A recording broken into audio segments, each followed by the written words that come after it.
जनपद संभल में कृषि बिल के विरोध में किसान नेताओं के आह्वान पर ट्रेन रोके जाने की आशंका को लेकर पुलिस प्रशासन अलर्ट पर है। संभल जिले के सभी रेलवे स्टेशन और रेल ट्रैक के आसपास बड़ी संख्या पुलिस, पीएसी और जीआरपीएफ तैनात की गई। चंदौसी में ट्रेन रोकने के लिए कृषि मंडी में इकट्ठा हुए किसानों को पुलिस ने कृषि मंडी में ही रोक दिया।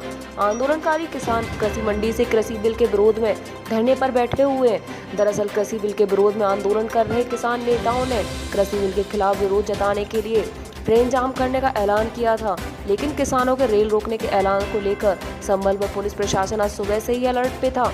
जिले के चंदौसी, धनारी, बबराला, बसोई रेलवे स्टेशन प्रशासन के निर्देश पर ही सुबह से बड़ी संख्या में पुलिस, पीएससी व जीआरपी के जवान तैनात कर दिए गए थे, जिसकी वजह से किसान ट्रेन रोके जाने के अपने मकसद में कामयाब नहीं हो सके। चंदौसी में किसानों ने कृषि मंडी में इकट्ठा होकर छपरा एक्सप्रेस रोकने की कोशिश की थी, लेकिन पहले से ही मुस्तैद पुलिस ने किसानों को कृषि मंडी में ही रोक दिया, जिसके बाद किसानों ने कृषि मंडी में ही कृषि बिल के विरोध में धरना देकर सरकार के किसान बिल वापस ले जाने की मांग दोहराई।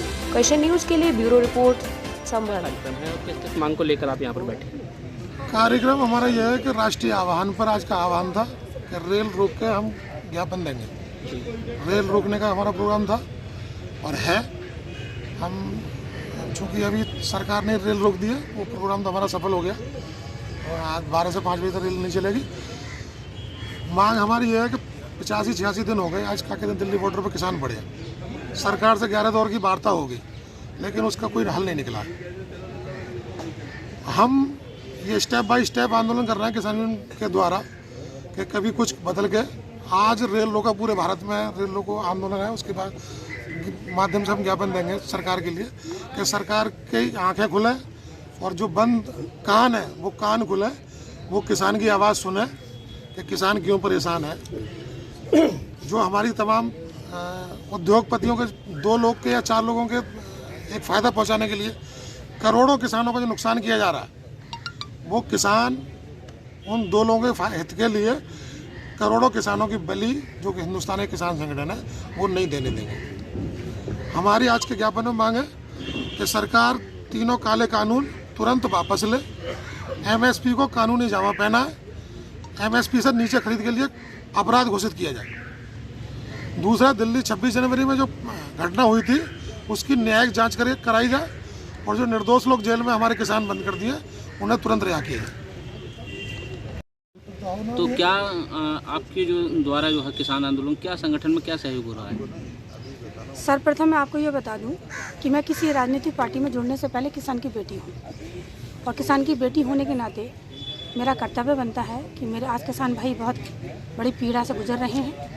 उनके साथ कंधे से कंधा मिला करके सारी राजनीतिक गतिविधियों को भूलकर मैं उनके साथ खड़ी हूं और आज भी मैं उसी जो है भावनाओं के साथ उनका सहयोग के लिए समर्थन करके जो है बैठी हुई हूँ। जिस तरीके से सरकार ने एक मूड बनाया है कि किसानों को मजदूरों में कन्वर्ट किया जाए, हमारी जो विगत सरकारें रहीं उन्होंने किसानों को सबल करने के लिए, किसानों को मजबूत करने के लिए एमएसपी का निर्धारण किया था, ताकि अगर किसी भी कृषि पर एमएसपी लग रही है तो किसानों के मनोबल को बढ़ावा मिले, हमारे उत्पादन को बढ़ावा मिले, भारत में ही इतना उत्पादन हो जाए कि हमारे भारत के लोगों का पालन पोषण सही ढंग से हो पाए। ये नीति जो पहले हमारे सन 1962 में हुआ करती थी, वही स्थिति हमारी जो आज की वर्तमान सरकार ला करके खड़ा करना चाहती है। क्योंकि आज जो कृषि कानून, जो तीनों कानून काले कानून कहा जा रहा है, ये कोई गलत नहीं कहा जा रहा है, वाकई में काले कानून है। उन्होंने केवल 2 पूंजीपतियों को बढ़ावा देने के लिए, उनका पूरे भारतवर्ष में व्यापार खड़ा करने के लिए और अपनी राजनीति को बहुत लंबे समय तक चलाने के लिए आपने हमारे देश के किसानों का गला घोटने के लिए एक कानून को बना करके तैयार किया है और हम कभी भी पीछे नहीं हटेंगे। हर तरीके से हम किसानों के साथ हैं जब तक ये जो है तीनों बिल वापस नहीं हो जाते।